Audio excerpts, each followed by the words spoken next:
de telespires do povo indígena Munduruku. Awe kana kana patashi.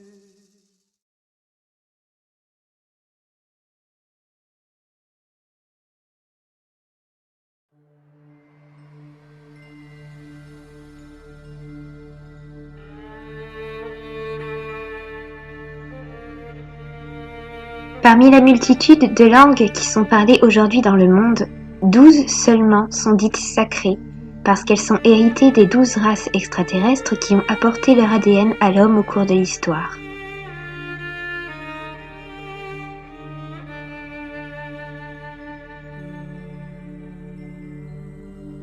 Ces 12 langues sont originelles, elles sont non déformées. C'est celles qui sont couramment utilisées par les races extraterrestres dans notre univers. Leur écriture est symbolique et phonétique.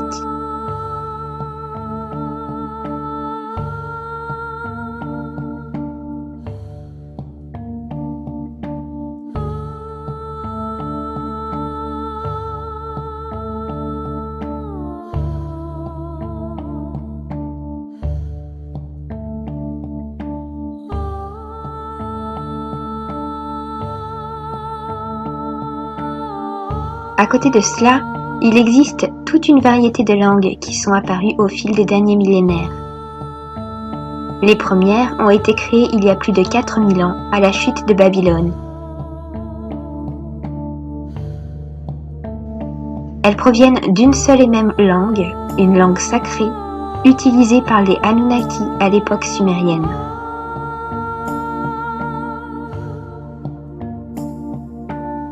C'est cette langue qui a servi de modèle de base pour concevoir les formes dérivées actuelles, comme le français, l'espagnol et l'italien.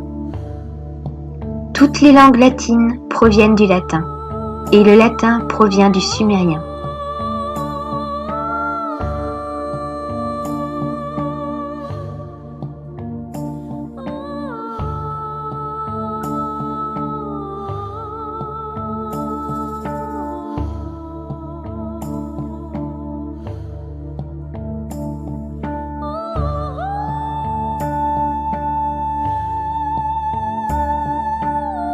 Lorsque le siège des factions noires s'est déplacé de Babylone à Rome au cours de l'Antiquité, le latin s'est étendu avec la christianisation et les langues des tribus conquises se sont mêlées à la langue romaine. Cela a donné naissance à toutes les langues latines que nous connaissons aujourd'hui.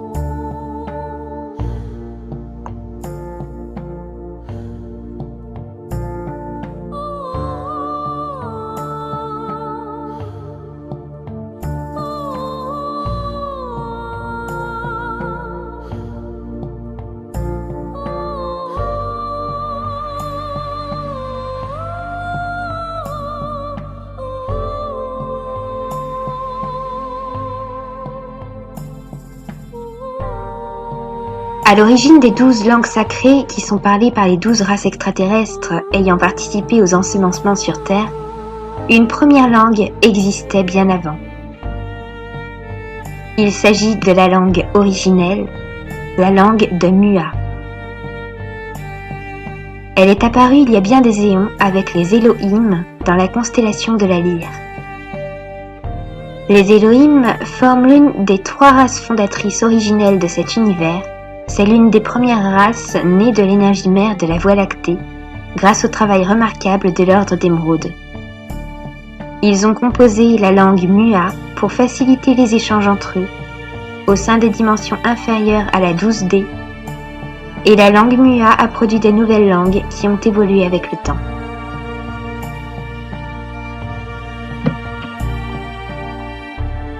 En fait, les mots sont de l'énergie condensée. Ils ont une utilité dans les dimensions où la matière se densifie, mais ils n'ont plus d'intérêt dans les dimensions plus élevées. C'est pourquoi les consciences supérieures n'emploient pas de mots, ni même de système d'écriture ou de symboles. Ils utilisent le langage universel, le langage du cœur, qui est naturel, sans apprentissage, et qui est compris par tous. Ils forment une conscience collective unique grâce à leur corps subtil universel. Et c'est par l'association de leurs corps universels combinés qu'ils forment un plan commun où il leur est possible d'échanger.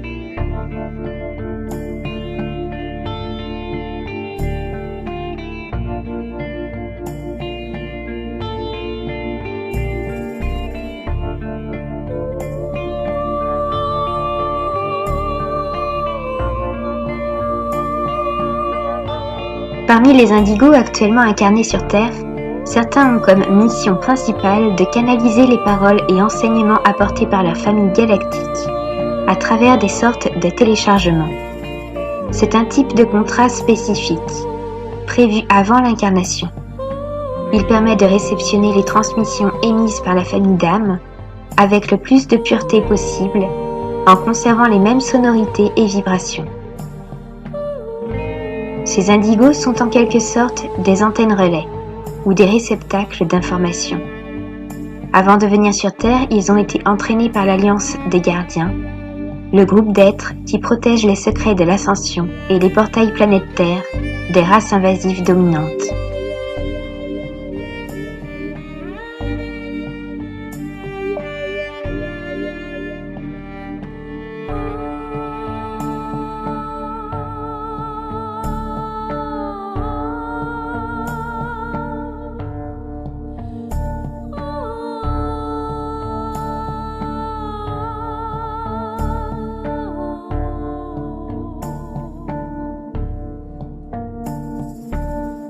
C'est à travers sa langue natale qu'une race peut transmettre un message à son interlocuteur.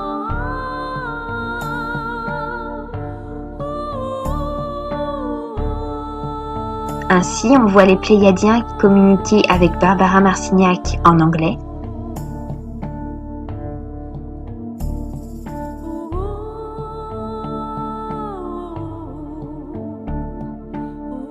les Aviens communiquer avec Corey Goode par télépathie empathique,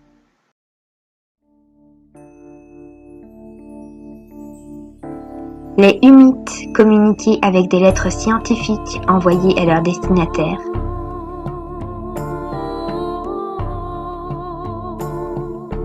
et les Elohim communiquer avec Ashayana Din.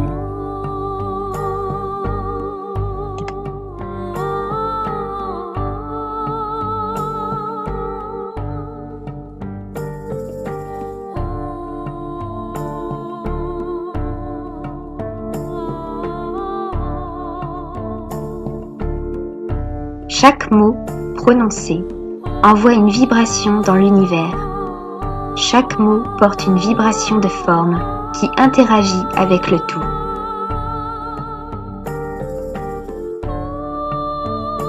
Un mot vole comme un avion en papier.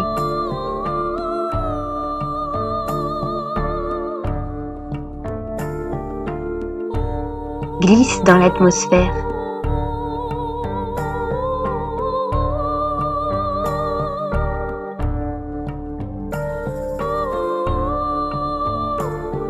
Et se pose sur sa cible.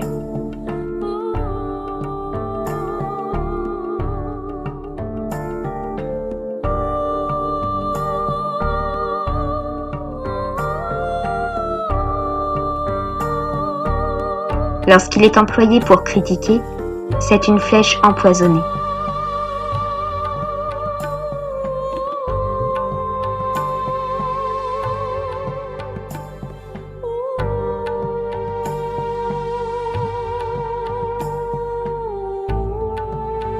Lorsqu'il est employé pour réconforter, c'est une plume qui vient caresser.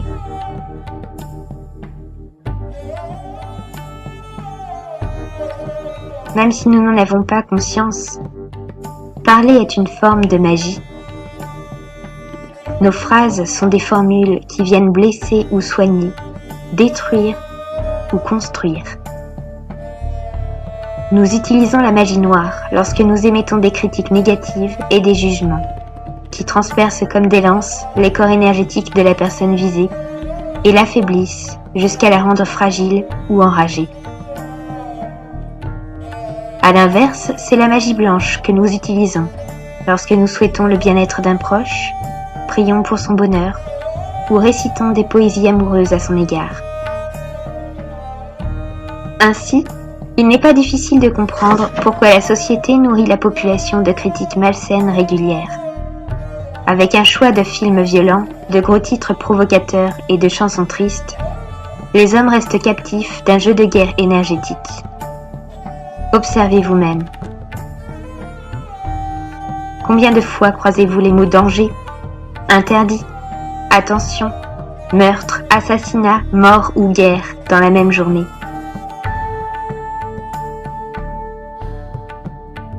Comment vous sentez-vous lorsque vous restez quelque temps en vacances, loin des gros titres des médias et de l'agressivité des vibrations envoyées? Il vous appartient de choisir ce que vous souhaitez pour vous-même. Puisque la loi du karma s'applique à tous dans cet univers, nous recueillons ce que nous vibrons. C'est pourquoi il est extrêmement important de choisir nos mots avec le plus grand soin, apprendre à ne pas parler sans raison, ce que l'on voit trop souvent dans cette civilisation. Le silence n'est pas un ennemi. Il est riche, plein, vivant.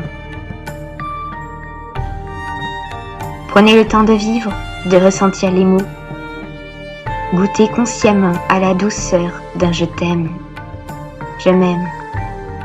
J'aime.